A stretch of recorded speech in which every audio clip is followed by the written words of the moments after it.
Plausible deniability. Operations for U.S. government. In the shadowy world of covert warfare, there are missions too politically sensitive, too ethically murky, or too diplomatically explosive for any official agency to touch.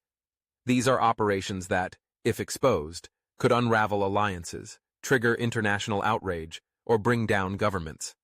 And yet, they must be done. To carry them out, the U.S. government has often turned to private military contractors, notably Blackwater. Their task?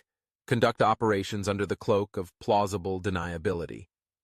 Plausible deniability isn't just a strategy, it's a shield.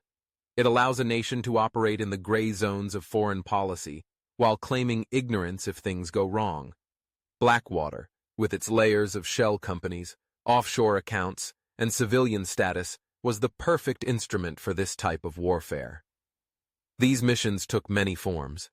In countries where U.S. troops were barred by treaty or political pressure, Blackwater operatives entered as advisors, logistics consultants, or security contractors. But in truth, they were tracking targets, training rebel factions, gathering intelligence, or even executing snatch-and-grab operations. They moved without official orders but were tightly connected to U.S. objectives, carrying out missions the government couldn't afford to own.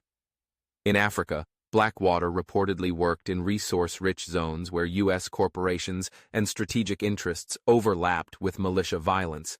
Contractors secured facilities, negotiated with warlords, and monitored Chinese activity, all without official presence. In Eastern Europe, they allegedly assisted in surveillance against pro-Russian elements, collecting intelligence that couldn't be traced back to Langley or the Pentagon.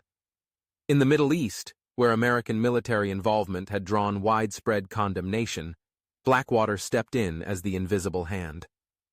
They supported factions aligned with U.S. goals, protected assets at oil refineries, and operated in contested regions where the risk of international fallout was too great for uniformed forces. One of the most controversial alleged operations involved cyber intrusion and counterintelligence. Blackwater-linked entities reportedly provided cyber capabilities to identify and neutralize emerging threats before they gained attention. Their digital surveillance didn't require FISA warrants or congressional approval. They operated under commercial discretion, yet with full knowledge of what their work enabled.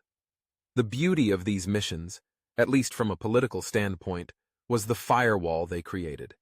If a Blackwater team was compromised, the U.S. could disavow knowledge. If civilians were harmed or laws were broken, the blame fell on a contractor, not a flag. The deniability was built in. Yet this model raised profound ethical and legal questions.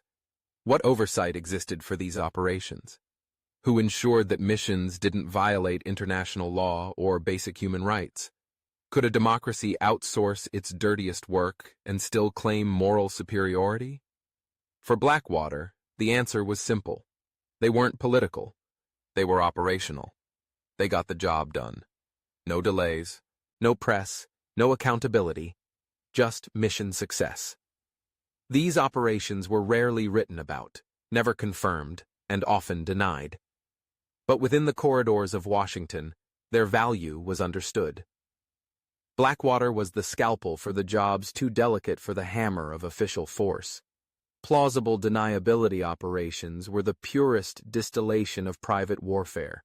No medals, no records, no headlines, just shadows moving in silence, doing what had to be done, and disappearing before the world could even form the question.